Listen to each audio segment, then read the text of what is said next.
राधे राधे, हरे कृष्णा। कैसे हो आप सभी लोग? आशा करती हूँ आप सभी परम मंगल में होगे, स्वस्थ होगे, अच्छे होगे। तो आप में से बड़े सारे भक्तों का मुझसे ये प्रश्न पूछा गया, पितृपक्ष चल रहा है, श्राद्ध चल रही हैं, क्या महिलाएं श्राद्ध डाल सकती हैं, या फिर महिलाएं श्राद्ध कर्म में से ऐसा क्या करें कि महिलाएं को श्राद्ध डालने का पूरा पुण्य फल उनको प्राप्त हो। फिर पितृपक्ष में महिलाएं ऐसा क्या कर सकती हैं कि पितरों का आशीर्वाद उन्हें भी प्राप्त हो। देखो, जैसे कि मैंने आपको बताया कि पितृपक्ष में पितृलोक खुलता है, जैसे कि शिवलोक होता है, विष्णु लोक होता है, ऐसे ही पितृलोक होता है। पितृपक्ष में पितृलोक खुलता है, और जब पितृलोक खुलता है तो सभी पितृ जो होते हैं वो इस कामना से धरती लोक पे आते हैं कि जो हमारे बच्चे हैं, जो हमारे कुल के लोग हैं, वो हमें अन्न जल देंगे जो पितरों को दिए जाता है। ठीक है ना। तो अगर पितृ हमसे तृप्त होके जाते हैं तो वो हमें प्रसन्न होके जाते हैं, तो वो हमें आशीर्वाद देके जाते हैं, और पितरों के आशीर्वाद के साथ ही आपकी वंश वृद्धि होती है। पितरों के आशीर्वाद के बिना आपकी वंश वृद्धि नहीं हो सकती। आप अगर प्रॉपर्टी का एक छोटा सा भी हिस्सा खरीद रहे हैं ना, तो समझ लीजिए पितरों का आप पर विशेष आशीर्वाद है, तभी आप प्रॉपर्टी का इतना छोटा सा जो हिस्सा है वो खरीद रहे हैं। तो चलिए, आज की वीडियो में मैं आप लोगों को बताती हूँ कि आखिर महिलाएं पितृपक्ष में क्या तर्पण कर सकती हैं, क्या श्राद्ध कर्म इत्यादि कर सकती हैं। उससे पहले एक छोटी सी आपको कथा सुनाती हूँ, तो शायद इस कथा के माध्यम से आपको काफी कुछ पितरों के बारे में समझ में आ जाए। माता सीता और भगवान राम और लक्ष्मण को जब पता चला कि दशरथ जी के प्राण पखेरु उड़ गए हैं, तब भगवान राम और लक्ष्मण जी श्राद्ध कर्म करने के लिए सामान को इकट्ठा करने के लिए चले गए। सामान इकट्ठा करने में उनको थोड़ा विलंब और देरी हो रही थी, तो माता सीता ने देखा कि सूर्यास्त तो होने वाला है। सूर्यास्त के बाद, सनातन धर्म में, हिंदू धर्म में सूर्यास्त होने के बाद श्राद्ध कर्म नहीं किया जाता, समय निकलता जा रहा है। तो माता सीता ने क्या किया, आटे के जो पिंड बनाए जाते हैं, गोल गोल सी जो लोई बनाती ली जाती है, आटे की लोई बनाई, उसके ऊपर काला तिल रखा, और गौ माता को वो जो पिंड है, वो लोई है, वो समर्पित कर दी। सूर्य अस्त हो चुका था, तब राम जी और लक्ष्मण जी वापस आते हैं। तो उन्होंने कहा कि हमें तो सामान ही नहीं मिला, तो चलो कोई नहीं, अब सर्वपितृ अमावस्या पर हम अपने पिताजी का श्राद्ध कर्म कर लेंगे। तो माता सीता ने कहा आपको परेशान होने की आवश्यकता नहीं है, मैंने पूरा पर श्राद्ध कर्म पूरा किया है। जब भगवान राम ने कहा कि आपने श्राद्ध कर्म किया है, तो माता सीता ने कहा कि है आप चाहो तो गौ माता से पूछ लो। तो गौ माता ने जो कहा था, पिंड खाने के बाद गौ माता ने झूठ बोल दिया था, तभी गौ माता को माता सीता ने श्राप दिया कि हे गाय, तुमने मेरे प्रति झूठ बोला है, जाओ मैं तुम्हें श्राप देती हूँ कि तुम्हारी पूंछ तो बहुत पवित्र होएगी, तुमको बहुत पवित्र माना जाएगा, लेकिन तुम्हारा जो मुख होगा वो अशुद्ध माना जाएगा। तुम यदा कदा श्राप दिया कि जा तू आज से अशुद्ध हो जा। गौ माता ने बहुत माफी मांगी कि मुझे माफ कर दीजिए, मुझे माफ कर दीजिए, क्योंकि गौ माता ने झूठ बोल दिया था कि नहीं, मेरे को तो तर्पण किया ही नहीं है, मुझे तो वो पिंड खिलाई नहीं है। तब माता सीता से जब गौ माता ने माफी मांगी, तब माता सीता ने कहा कि मैंने जो श्राप दे दिया है वो दे दिया है, वो अशुद्ध नहीं हो सकता, वो असत्य नहीं हो सकता, लेकिन हाँ, मैं तुमको श्राप दे रही हूँ कि तेरा मुख तो अपवित्र होगा ही होगा। तुम अच्छी चीजों में भी मुख मारोगी और गंदी चीजों में भी मुख मारोगी। आपने देखा होगा गाय जो है वो हर जगह मुख मारती रहती है, लेकिन आपकी पूंछ पकड़ ली जिसने, वो वैतरणी भी नदी पार भी कर जाएगा। जब हम लोग मरते हैं तो गाय दान करी जाती है जीते जी। तो गाय दान करने पर हमको एक वैतरणी नदी आती है, मरने के बाद वो गाय की पूंछ पकड़कर वो वैतरणी नदी पार करा दी जाती है। इसलिए कहते हैं कि जब भी गाय दान करो तो उसकी पूंछ पकड़ के दान करो। गाय के पूरे शरीर में सबसे पवित्र चीज उसकी पूंछ मानी गई है। तो गाय की जो परिक्रमा है ना, वो ऐसे नहीं करी जाती है, गाय के नीचे से परिक्रमा करेंगे तो बहुत सर्वोत्तम माना जाता है। तो मेरा कहने का मतलब ये है कि माता सीता ने भी अपने ससुर जी के लिए श्राद्ध कर्म किया था, शास्त्रों में ऐसा वर्णन आया है। अब बड़े सारे लोग ऐसे होते हैं कि आपके भैया नहीं है या फिर आपके बेटा नहीं है, तो आप श्राद्ध कर्म करो कैसे। महिलाओं के पास ये प्रश्न आ जाता है कि हम श्राद्ध कर्म कैसे करें, या फिर हमारा बेटा हमारी बात नहीं मानता, या फिर हमारे जो भाई वगैरह हैं वो पूजा पाठ में यकीन नहीं कर सकते। तो सबसे पहले दो क्वेश्चन पूछे जाते हैं, एक, क्या महिलाएं अपने ससुराल पक्ष के लोगों का श्राद्ध कर सकती हैं, या फिर महिलाएं अपने माता पिता का श्राद्ध कर सकते हैं। देखो, पितृ केवल वो नहीं होते जो आपके ससुराल के पितृ होते हैं।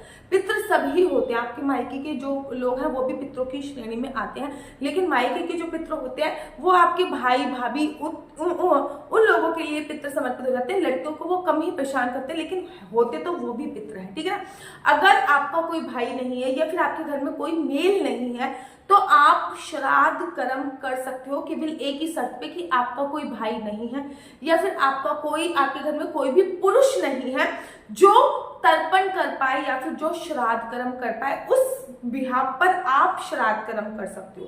केवल ये नहीं कि भाई कर नहीं रहा है या फिर मेरे माता पिता है मैं करूंगी, ऐसा नहीं। वो तब है जब कोई भी मेल या फिर कोई भी पुरुष मौजूद नहीं है या फिर कोई भी मेल या कोई भी पुरुष नहीं कर रहा, तो हमारे प्रति तृप्त होके नहीं जाएंगे। वो धरती लोक पे आए हैं इस कामना से कि कोई ना कोई तो तर्पण अवश्य करेगा, तो वो तृप्त होके जाए, इसके लिए आप ये तर्पण कर सकते हो। अपने मायके के लिए अगर आप शादी होने के बाद अपने मायके के पक्ष का करना चाहते हो तो आपको अपना नाम बोलना है, अपने पितरों को याद करते हुए अपने मायके का गोत्र बोलना है, तब तर्पण करना है, ठीक है। अगर आप अपने ससुराल का कर रहे हो तो आपको अपना नाम बोलना है और आपको अपने ससुराल का गोत्र बोलना है, तब तर्पण करना है। याद रखो, ससुराल के पितरों का जब भी आप तर्पण करते हो तो आपको ससुराल का नाम गोत्र बोलना पड़ेगा।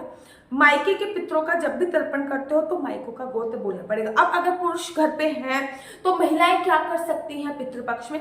तब भी महिलाएं बहुत कुछ पितृपक्ष में कर सकती हैं, जैसे कि आप एवरी डे तुलसी मैया पे एक दीप प्रज्वलित कर सकते हो अपने पितरों का नाम का।